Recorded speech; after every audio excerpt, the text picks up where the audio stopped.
Salam sejahtera bagi saudaraku yang dikasihi Tuhan. Semoga pagi ini kita tetap semangat penuh pengharapan di dalam Tuhan Yesus. Sebelum kita memulai aktivitas kita, marilah kita mempersiapkan hati untuk mendengarkan firman Tuhan. Kiranya kasih karunia dan damai sejahtera dari Allah Bapa dan dari anaknya Tuhan Yesus Kristus menyertai saudara sekalian. Amin. Firman Tuhan untuk kita pada hari ini, Jumat 3 September 2021, tertulis dalam Yesaya 8 ayat 17. Dan aku hendak menanti-nantikan Tuhan yang menyembunyikan wajahnya terhadap kaum keturunan Yakub. Saudara-saudara yang dikasihi Tuhan Yesus, hari-hari ini hidup kita semakin sulit. Semakin banyak yang kehilangan pekerjaan, banyak yang jatuh sakit, bahkan sampai meninggal dunia. Virus corona benar-benar menyiksa kita. Kurang lebih 2 tahun corona ini ada di sekitar kita dan hidup bersama-sama dengan kita. Kita terancam. Kita ditekan secara psikis. Pergi ke sana, pergi ke sini.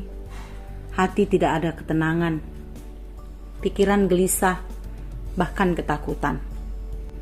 Dan dampaknya pun sampai kemana-mana. Belum lagi karena berbagai-bagai persoalan kehidupan lainnya. Ya, hari-hari kehidupan kita semakin berat, semakin banyak beban yang harus kita tanggung di dalam kehidupan kita. Mungkin ada beberapa di antara anak-anak Tuhan yang tidak kuat untuk bertahan. Ada yang mencari-cari jalan keluar untuk menyelesaikan berbagai-bagai persoalannya. Mencari pertolongan ke sana kemari agar boleh terlepas dari setiap beban berat. Tetapi tahukah saudaraku yang dikasihi Tuhan, kita boleh mencari pertolongan.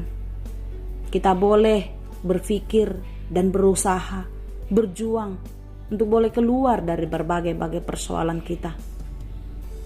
Tetapi marilah kita ingat, apa yang kita dapatkan pertolongan dan bantuan yang kita dapatkan dari sekitar kita, dari dunia ini, pastilah itu akan menolong dan menyenangkan kita sementara saja. Tidak ada yang kekal, tidak ada yang abadi, dan tidak ada yang gratis. Saudara-saudara yang dikasihi Tuhan, janganlah seperti bangsa Yehuda pada waktu itu yang menyerahkan harapannya kepada Raja Asyur untuk menolong mereka keluar dari penderitaan, untuk menolong mereka boleh melawan bangsa-bangsa lain. Yehuda mengandalkan Asyur.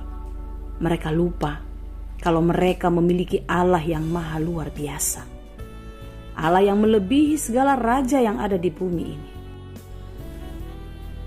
Oleh karena itu, saudara-saudara yang dikasihi Tuhan, jikalau sepertinya Allah sedang menghukum mereka, Allah sedang merancangkan suatu karya untuk mereka boleh berubah, itu bukanlah karena Allah membenci mereka. Sama seperti kita ketika melihat anak kita nakal, melakukan kesalahan sekali, dua kali, bahkan berulang kali, pastilah kita akan marah, pastilah kita akan berpikir bagaimana untuk bisa mengubah sikap hidup anak yang tidak baik ini. Tentu ketika kita menghukum anak-anak kita bukan karena kita membenci mereka, tetapi sebaliknya, karena ada harapan mereka boleh kembali berubah menjadi lebih baik. Seperti itulah Tuhan terhadap bangsa Yehuda pada waktu itu. Ketika Yesaya melihat seolah-olah Tuhan menyembunyikan wajahnya terhadap keturunan Yakub, tetapi di dalam keyakinannya, Yesaya tahu kalau pertolongan akan datang daripada Tuhan. Untuk itulah Yesaya mengajak seluruh umat untuk percaya dan terus berharap kepada Tuhan. Tidak mengandalkan manusia, tidak mengandalkan raja yang dari dunia ini. Karena apa yang datang dari dunia itu adalah sementara. Tetapi Yesaya mengajak seluruh umat untuk menyandarkan kehidupannya kepada Allah. Oleh karena itu, saudara-saudara yang dikasihi Tuhan, jikalau kita sekarang diizinkan bergumul, jikalau kita sekarang diizinkan merasa ketakutan, kesakitan, mungkin kita hampir-hampir berputus asa. Tetapi firman Tuhan hari ini mengajak kita untuk menantikan wajah Allah, pertolongan Allah di dalam kehidupan kita. Dia tidak akan membiarkan kita sendirian. Dia tidak akan membiarkan kita jatuh, tergeletak, dan tak berdaya. Lihatlah apa yang sudah dikorbankan Allah melalui kematian dan kebangkitan Yesus Kristus. Dia sudah mati mengorbankan dirinya untuk keselamatan kita.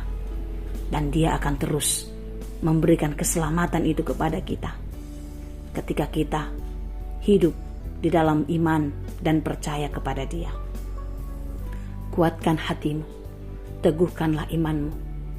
Mari bersama-sama dengan Tuhan mendapatkan kekuatan daripada Tuhan untuk menghadapi berbagai-bagai pergumulan. Karena kasih Tuhan tidak akan pernah meninggalkanmu hari ini, esok, dan sampai selamanya. Tuhan Yesus memberkati. Amin. Terima kasih Tuhan untuk firman-Mu hari ini. Biarlah setiap hari kami semakin dikuatkan. Setiap hari kami terus berpengharapan, menantikan pertolongan Tuhan datang di dalam kehidupan kami. Berikan kami hikmat, pengertian untuk maksud apa yang Tuhan rancangkan di dalam hidup kami. Dan biarlah kami mengerti segala apa yang Tuhan siapkan, apa yang Tuhan rancangkan pastilah yang terbaik. Oleh karena itu kami serahkan seluruh hidup kami ke dalam tangan Tuhan. Kami mau mengandalkan Engkau Tuhan di dalam setiap perkara kehidupan kami. Hanya di dalam Yesus kami berdoa dan mengucap syukur. Anugerah Tuhan kita Yesus Kristus, kasih karunia Allah Bapa, dan persekutuan Roh Kudus, itulah kiranya yang menyertai dan memberkati kamu sekalian. Amin.